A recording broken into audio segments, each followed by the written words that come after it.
Assalamualaikum warahmatullahi wabarakatuh. Sahabat Tawaju TV, salam hebat luar biasa. Seperti biasa di video kali ini saya berada di tempatnya lapang gram. Boleh kalian lihat, ini adalah lapangan voli. Sebenarnya ini adalah lapangan ya buat voli lah, buat yang jelas bukan main bola.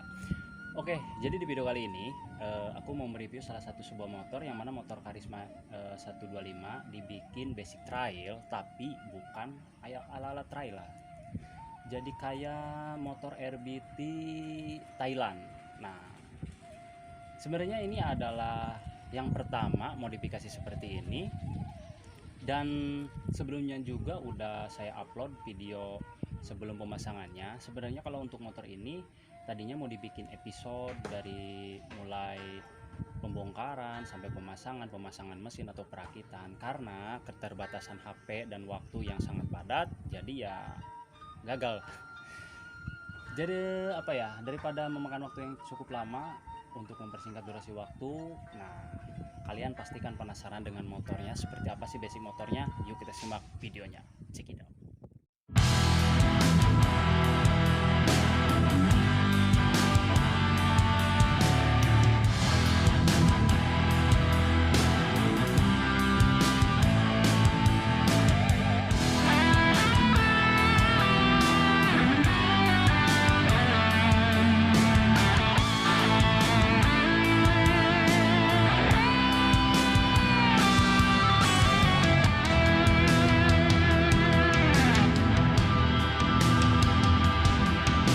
Cuy, ini adalah salah satu motornya. Jadi ini adalah motor Karisma 125. Kita lanjut. Untuk bagian pertama, ini bagian dari pengeremannya. Kita menggunakan pengereman RCB seperti biasa. Nah, tujuannya apa? Ya, yang pertama ya intinya bagus, kedua ya enak dilihat. Ya intinya tampilnya minimalis lah, nggak terlalu neko-neko dan nggak terlalu berlebihan. Ya pokoknya RCB mantap. Terus di bagian stangnya ini untuk hand gripnya, kalau motor ini kita menggunakan Pro Taper sama. Dan apalagi nih, nah untuk di bagian gasnya ini kita menggunakan gas yang bermerek Acerbis.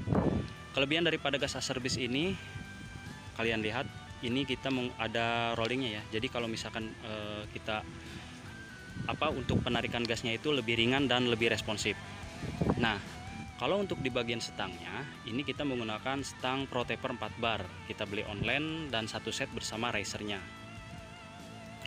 Terus di bagian lampu depannya ini kita menggunakan lampu kalau nggak salah itu ya, intinya saya mereknya lupa, cuman lampunya itu seperti ini cuy. Bisa kalian lihat, ini seperti burung hantu ya, pokoknya modifikasi motor ini beda lah daripada yang lain. Kelebihan untuk menggunakan lampu ini kan lampunya basicnya LED, cuman karena ada lensanya yang seperti ini, jadi kalau misalkan malam itu penerangannya itu lebih bagus dan lebih fokus gitu. Dan untuk penerangan lampu ini ada dua warna, bisa menggunakan mode lampu yang warna kuning dan lampu yang berwarna putih. Nah, terus ada lagi untuk bagian variasi dari stangnya ini kita menggunakan aki, untuk pengukuran voltase aki lah. Cuman di sini ada 3 mode. Yang pertama buat pengukuran arus tegangan aki, terus yang dari tengahnya itu buat pengukuran suhu, dan kalau yang dari atas itu adalah pengukuran jarak. Jadi pengukuran jarak atau waktu ya. Jadi kalau misalkan kita berangkat dari A ke B gitu, jadi ada jaraknya gitu, berapa menit dan berapa jam. Nah, kelebihan daripada motor ini untuk bagian kuplingnya itu cuy, ini didukung menggunakan kupling, nggak menggunakan kupling yang standar ya, cuman kita ganti menggunakan kupling yang pakai hidrolik ya. Tujuannya yang pertama biar kelihatan kiri kanannya itu seimbang cuy, dan lebih enak ya, pokoknya lebih sangar lah. Terus ini seperti biasa saklarnya buat untuk mengon offkan ini nih voltase aki. Kalau yang ini buat lampu dan ini starter. Nah, lanjut untuk bagian tameng depannya, ini kayaknya satu set sama ini. Kalau di bagian spakbor depannya ini kita menggunakan spakbor Husky ya, yang jelas H itu bukan Honda, cuman kita menggunakan spakbor dari motor Husky. Ya selain kelihatannya, ini kita menyesuaikan dari spakbor depannya biar nggak kelihatan terlalu panjang gitu.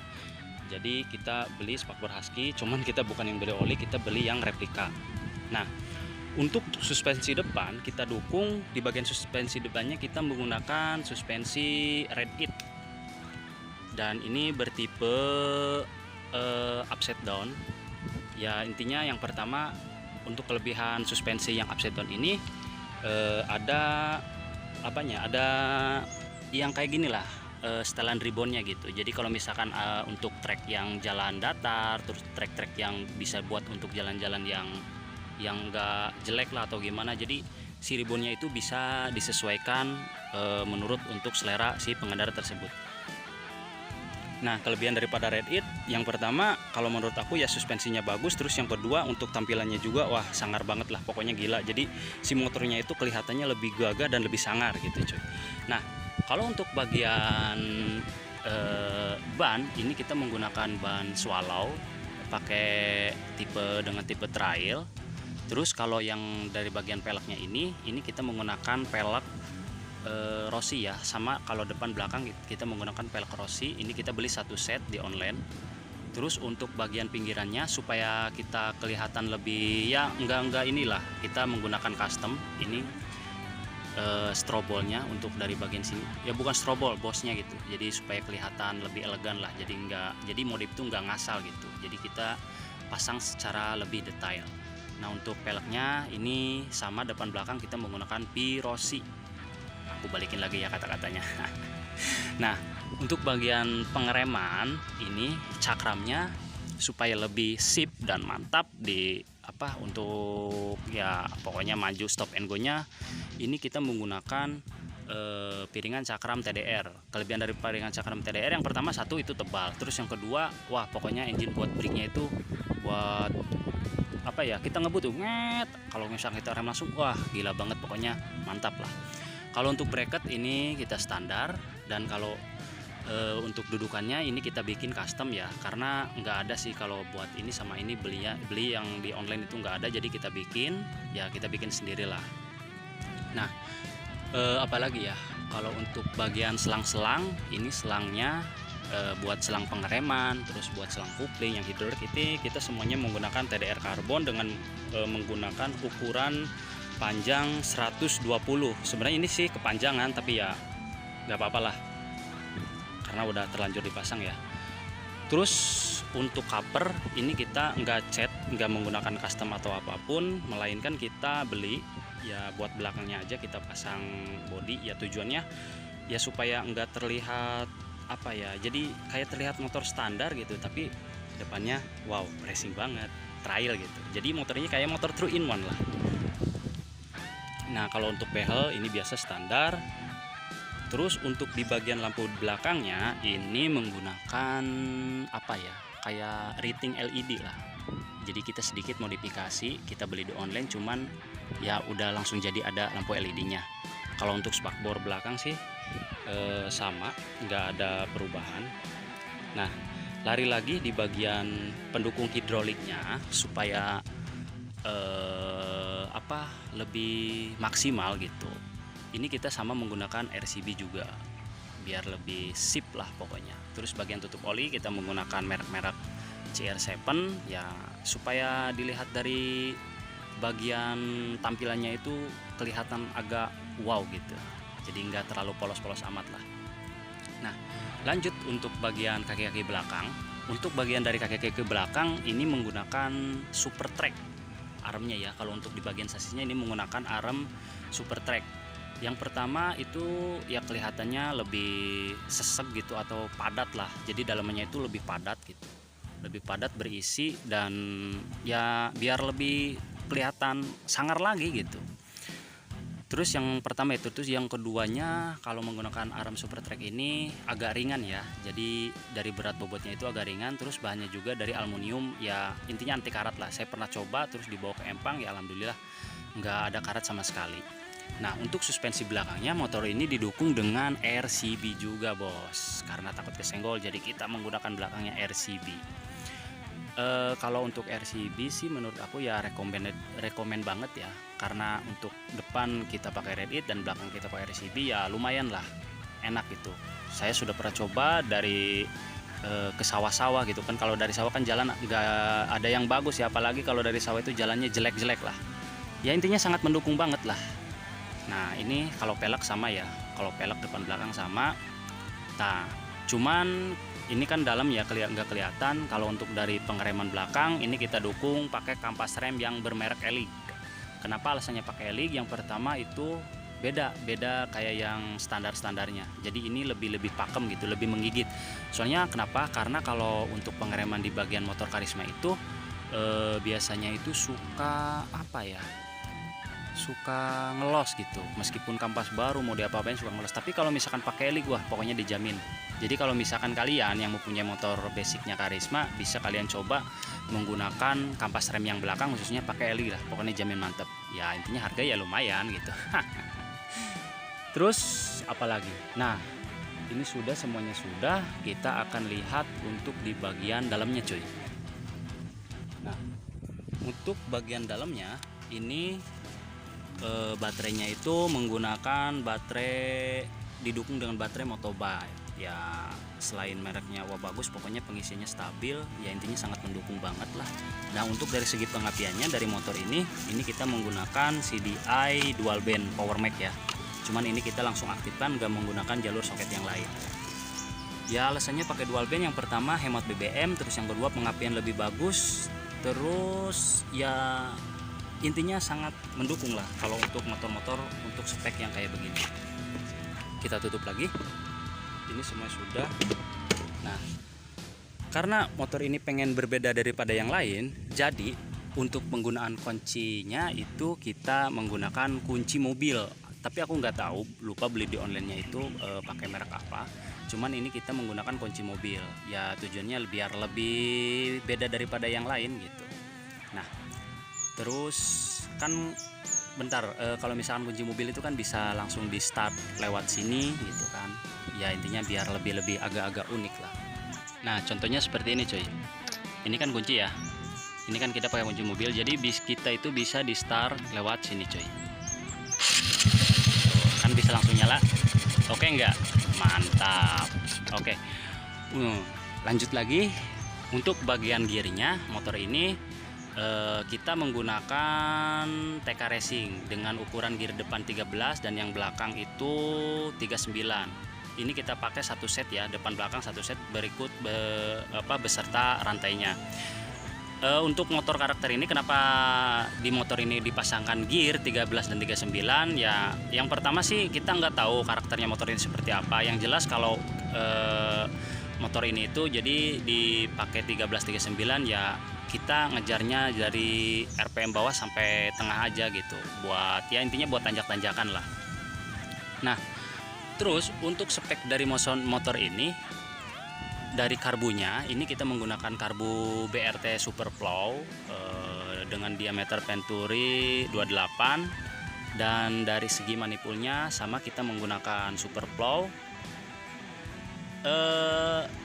Jadi basic motor ini itu udah di bore up ya teman-teman. Ini kita udah di bore up menggunakan apa ya? Ya intinya kita di bore up menjadi spek 150 cc. Nah, terus lari di bagian depannya ini kalau untuk head kita standar, cuman kita disesuaikan dengan diameter pistonnya, dan dari noken asnya gitu kita menggunakan noken as BRT tipe T1. Nah, dari bagian blok pistonnya ini kita menggunakan blok piston dengan merek Paito ya. Tujuannya kita yang pertama kalau dari segi bloknya itu ya warnanya biru ya. Terus kalau yang kedua itu selain kualitasnya bagus ya, aman, terjamin buat harian ya, intinya kita langsung PNP, nggak ada bobot bubut ya, bobot bebet babat bobot bebot lah kayak gitu ya intinya. Ya pokoknya bagus, tinggal pasang plug langsung jadi. Yang penting kita tinggal sesuaikan di bagian head depannya aja. Nah terus kalau untuk bagian setelan tensionernya, karena motor ini sudah di bore up menjadi 150 cc, jadi kita tidak menggunakan setelan tensioner yang standar, melainkan kita beli ya di online ya, contohnya seperti ini, ininya jadi pakai mur atau baut ya, supaya tujuannya biar jadi si rantai ketengnya itu nggak menceng gitu, jadi nggak mengocel lah kalau bahasa Sundanya. Nah, untuk bagian ini sebenarnya nggak kelihatan sih, cuman ada beberapa yang di up semacam kayak kelaharnya itu kita dukung menggunakan semua pakai bearing full Paito. Tujuannya apa ya, ya mungkin karena si ownersnya tersebut ya supaya lebih nyaman, lebih enak ya, intinya ke mesinnya juga beda, lebih suaranya itu jadi lebih adem, lebih dingin gitu. Jadi motor ini di bore up, jadi suaranya itu halus, nggak berisik, nggak apa ya, intinya nyaman untuk dipakai. Nah, terus untuk bagian kampas kuplingnya, kalau untuk motor ini sama kita pakai kampas kupling BRT ya, utama juga sih kalau kampas kuplingnya, terutama buat responsif, buat kebut-kebutan enak lah gitu. Terus apalagi ini kok banyak keterusan ya.